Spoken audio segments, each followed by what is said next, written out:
Auzubillahiminash-shaytanir-rajim. Bismillahir-rahmanir-rahim. This is an online ongoing classes, and we had started this gaseous exchange chapter so far. We have learned about its gaseous exchange in plants, gaseous exchange in animals, or specifically humans. So today we will talk about some disorders in this online class. But before we will go into the topic, let's have some again introductory info for you all. Yes, what are some health checks which we must do all the time to have a safe and healthier life? That is, avoiding tobacco smoke and exposure to secondhand smoke means this is called passive smoking. Although you are not doing smoking, but you are exposed to that smoking, that can also be dangerous. You can quit smoking, avoid people who are sick with colds or the flu, getting a yearly flu vaccine, getting a pneumonia vaccine, especially for those over 60 years of age, washing hands regularly, avoiding cold, damp locations or areas with a lot of air pollution, wearing a mask around people who are coughing and sneezing. And I hope that all these general health checks should be implemented, especially in this pandemic COVID situation. Okay, but we must follow them even when we are not having this serious problem. These are some general health checks which we must follow.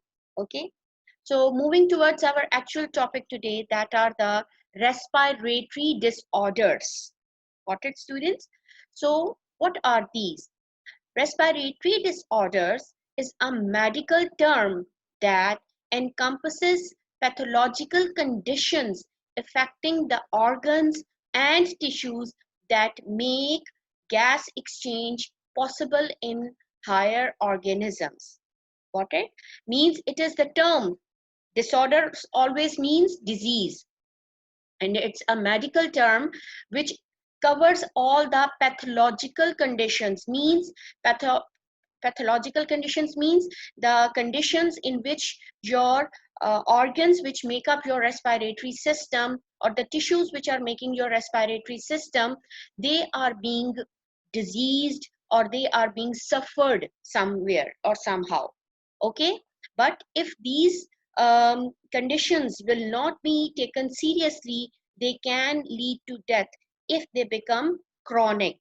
Okay, so we will talk about this chronic situation. What is this chronic situation later? Means when it becomes serious, then it can lead to death. And other journal term, COPD, is used to define the respiratory diseases. C stands for chronic, O stands for obstructive, P stands for pulmonary, and D stands for disease. Okay, so COPD stands for chronic obstructive pulmonary disease. As you can see over here, I have given you a picture. Healthy and COPD means it is a comparison of a healthy um, lung or the disease lung, but it is actually generally about the whole respiratory system. Okay, hopes you have understand it. Now I will share the respiratory disorders. We have to discuss four disorders. So let's start respiratory disorder number one, and that is bronchitis. Got it? That is bronchitis. So what is this bronchitis, students? Bronchitis is the inflammation, okay, or swelling of the bronchial tubes, that is actually bronchi, or the air passages between the nose and the lungs. Okay, so as the name is indicating, this disease name is indicating that this is somehow related to bronchi. And what are bronchi? You can look into here in this diagram, these two tubes which lead or which enter into the lungs are called bronchi. If they get inflamed, means there is some rupture or swelling, then it is called as the bronchitis.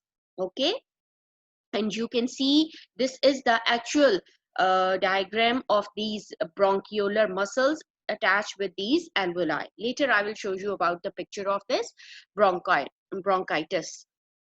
More specifically, bronchitis is when the lining of bronchial tubes becomes inflamed or infected. Means the inner lining of the bronchioles, okay, or the bronchial tubes. Means here it will be the rupture, or here it will be the inflammation. When it happens, it is called as bronchitis. Okay, then bronchitis is caused by viruses, bacteria, and other particles that irritate the bronchial tubes.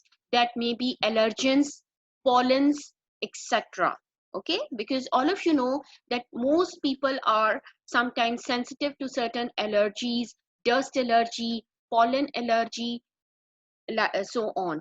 So that can also be the cause of this bronchitis, but more specifically, viruses and bacteria are responsible for it. So next to it, what are the types of bronchitis? Okay, so there are basically, whenever we talk about any disorder, students, there are two situations.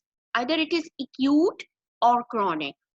Acute means when the situation is not much severe, infection is there, it has started its work, but it hasn't lead to the death, or it hasn't become so serious now. If it is identified on time and it can be cured, that situation is called acute. It is a general term for all the disorders. Got it? And chronic is that term which is used for the severity, when the disease becomes severe, okay, and maybe there is no chance of survival. So the types of bronchitis: acute bronchitis is a shorter illness that commonly follows a cold or viral infection such as the flu. Acute bronchitis usually lasts a few days or weeks. What it means, it may persist only for a few days or weeks, and sometimes after your common cold or flu, it may exceed after that. Okay, so what is the chronic bronchitis? Chronic bronchitis is characterized by a persistent mucus producing cough on most days of months, 3 months of a year, for 2 successive years, in absence of secondary cause of the cough. Means chronic is that when it is continuously you are having a mucus producing cough, or you can say you have the cough with sputum. Okay, sputum is basically the heavy like pus like structure, pus like material which comes when you cough sometimes, and it persists maybe for the months, for a month, maybe 3 months, or consecutively 2 successive years, or the like this. Okay, other than that, that you are not having any other cough problem. Got it? Now, what are the signs and symptoms of this bronchitis now? Okay, what are the signs and symptoms of bronchitis? That is inflammation or swelling of the bronchi. Got it? We have already learned. Coughing, production of clear white, yellow, gray, or green mucus. Got it?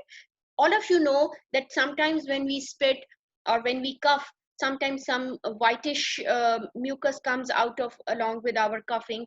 That is called as sputum. Got it? Then shortness of breath, means you feel a shortness, or you are feeling your breathing rate maybe become low than the normal. That is shortness of breath.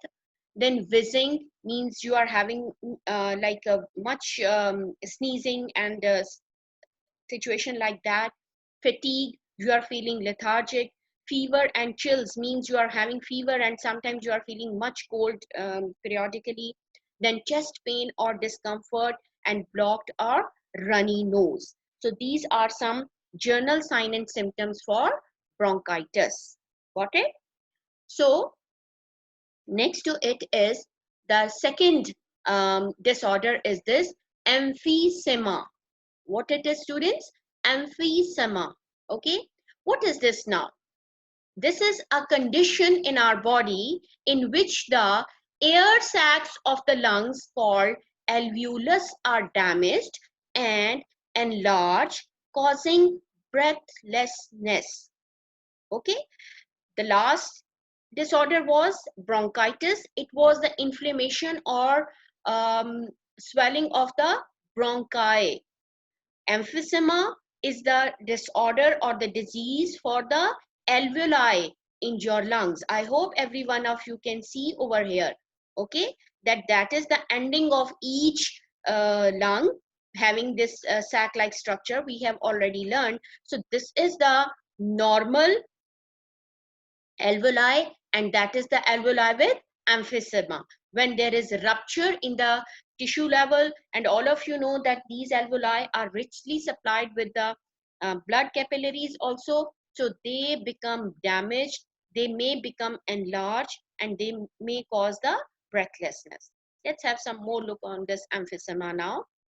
So what is emphysema basically? What generally information? What is this emphysema? Emphysema is basically the loss of elastic recoil. What does this mean, students? Elastic recoil. Yes, anyone of you want to share? You can raise hands. Yes. Okay.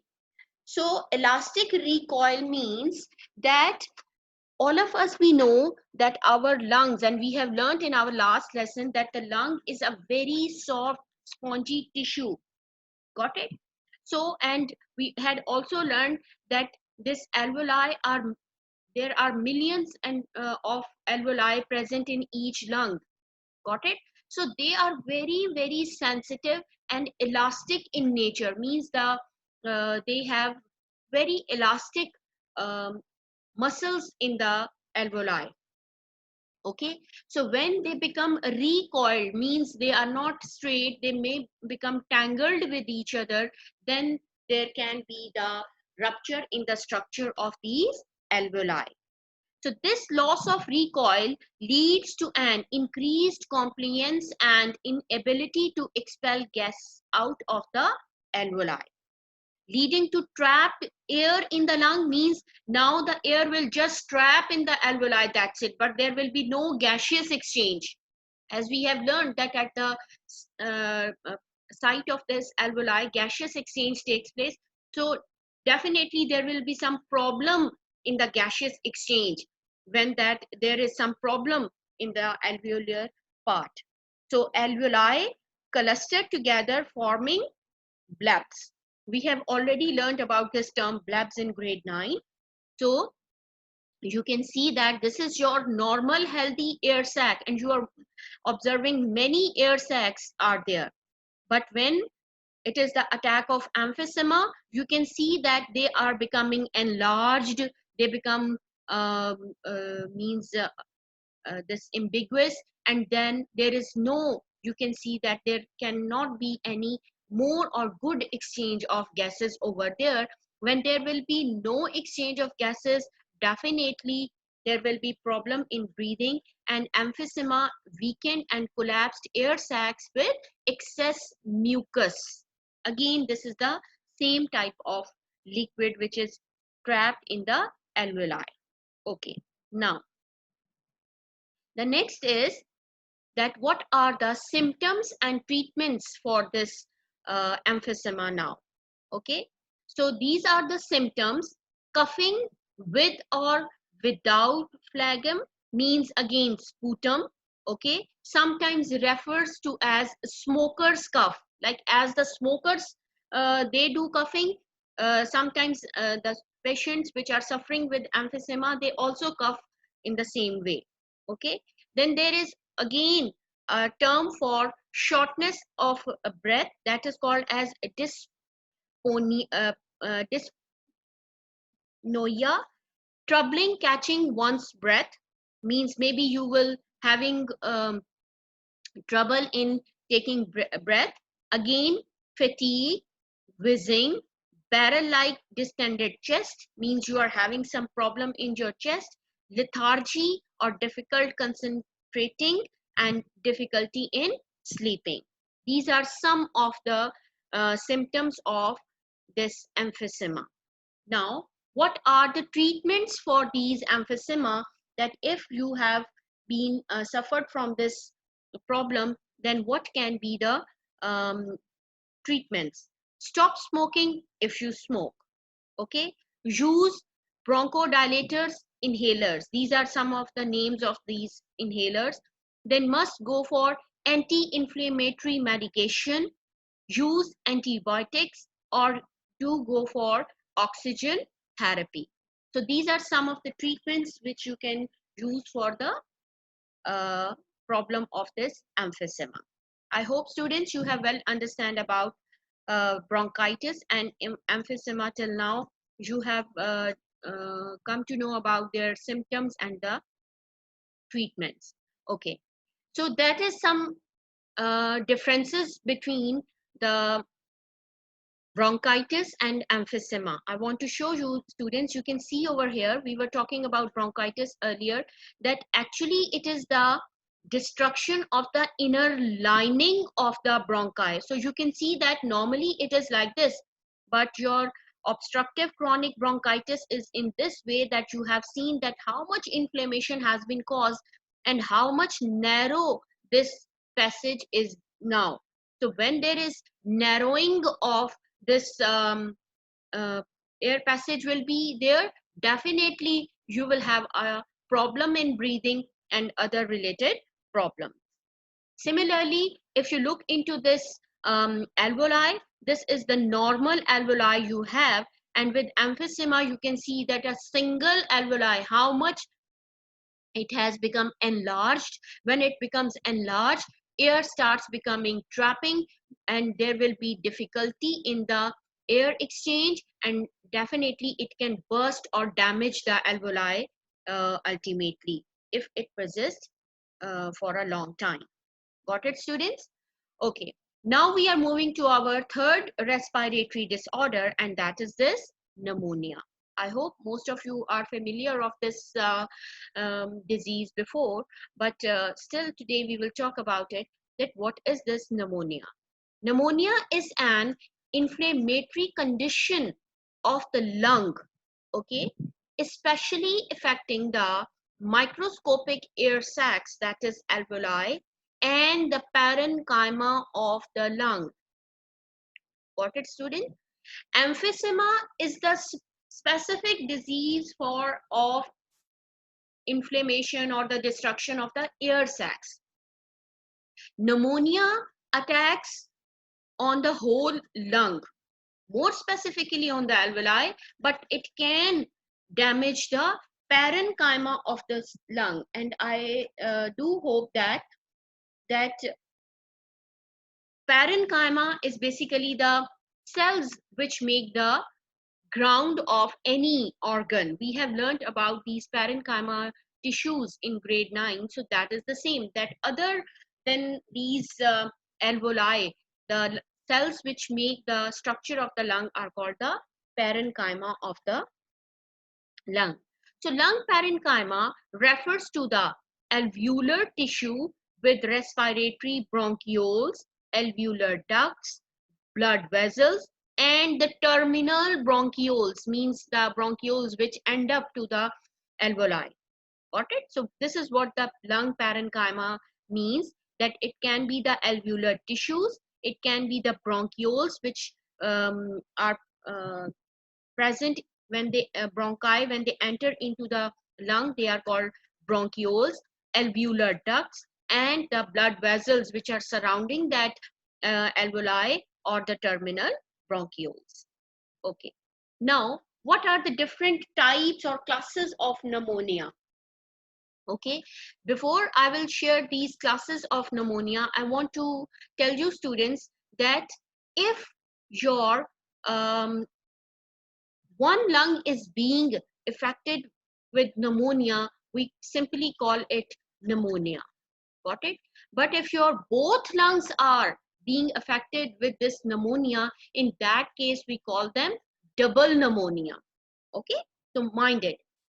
Pneumonia is the term for infection of a single lung. But if they affect your both lungs, then it is called as double pneumonia. Got it?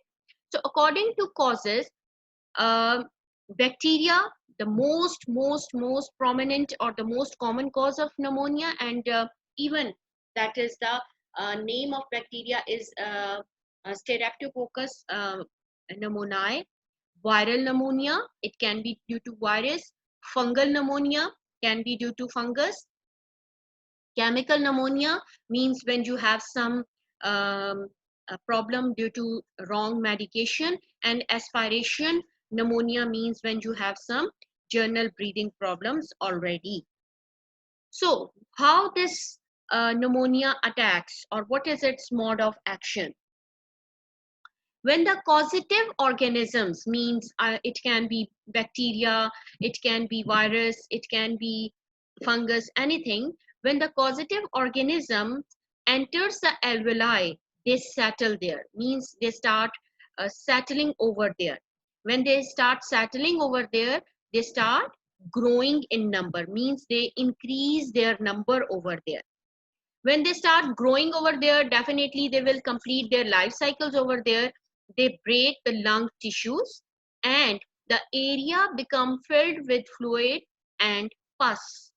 Okay, so when they start growing there, either bacteria, virus, whatever, when they start living there, they will break the lung tissues, which are very sensitive, or the area where they are living, that area will become start filling with the fluid and the pus.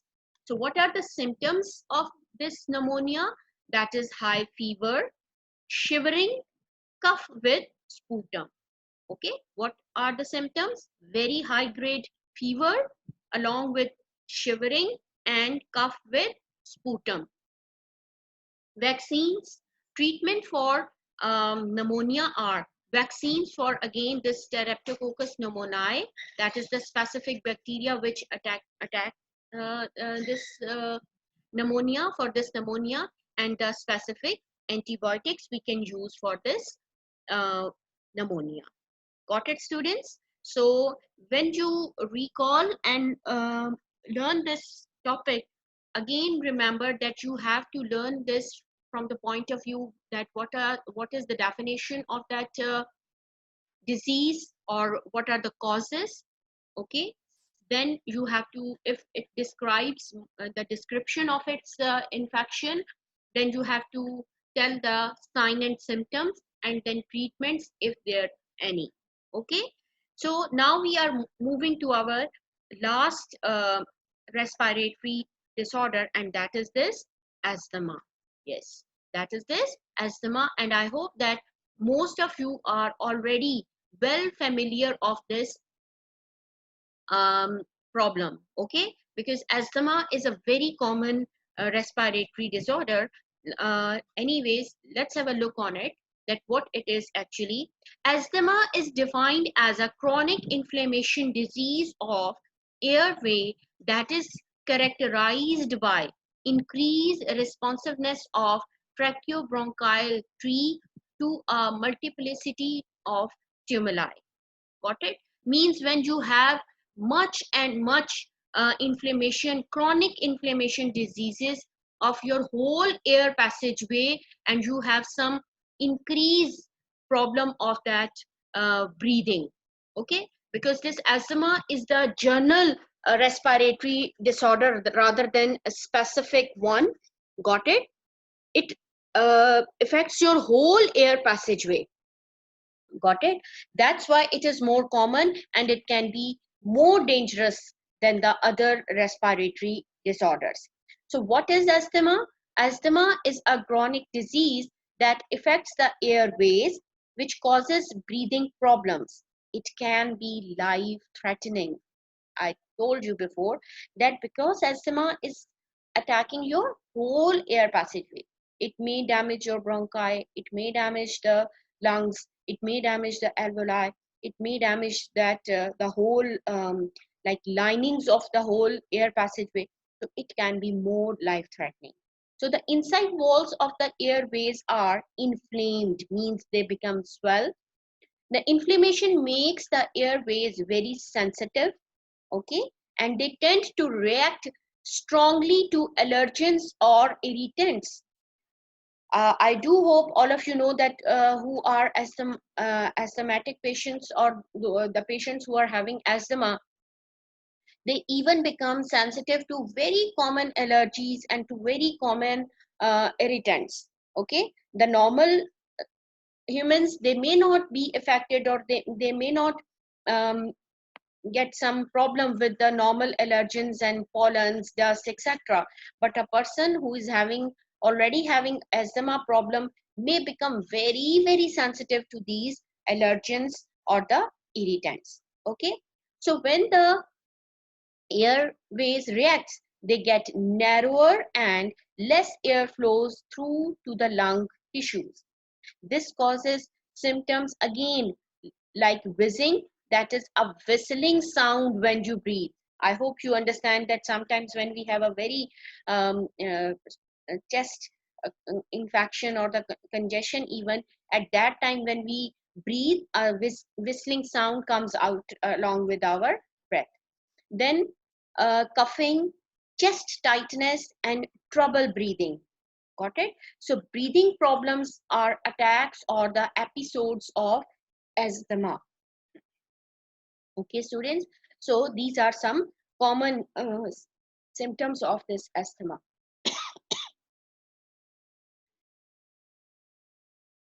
Next to it is again the sign and symptoms of this asthma.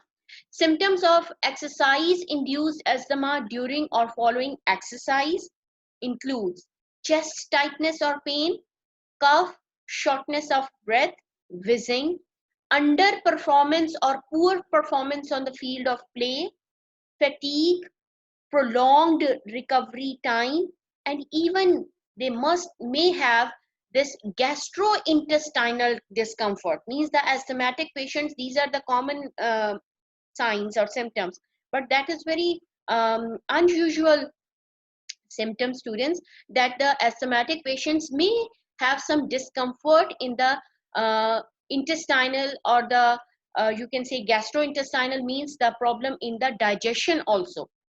Got it? So this is what signs and symptoms of this asthma.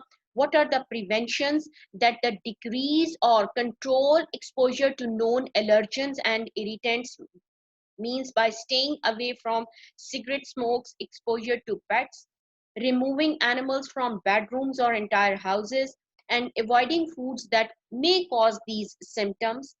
Alcohol should be doubly avoided because it can harm the developing fetus, and because it can cause bronchial constriction as it is exhaled through the lungs. Yes, it is also being prohibited in every situation, because we are talking about the problem all over the world. So allergy desanitization is rarely successful in reducing the symptoms. Means if you get some sanitization of that allergies, that can also prevent you from this problem. Got it? So this is about our topics today. We have learnt about respiratory disorders. We have learnt about 4 respiratory disorders today. We have learnt about this bronchitis, that is the specific inflammation or swelling of this bronchial tubes. Then emphysema, destruction of the alveoli specifically. Pneumonia, that is the inflammation of the lung, specifically alveoli, but the lung. And then in the last, we have learned about this asthma. Got it, students? So I hope that every one of you have well understand about it. Got it? So now in the end, as per routine, I'm going to share about some important or some related questions with you all. Try to find out, every one of you, not only the specific students, try to find out the answers and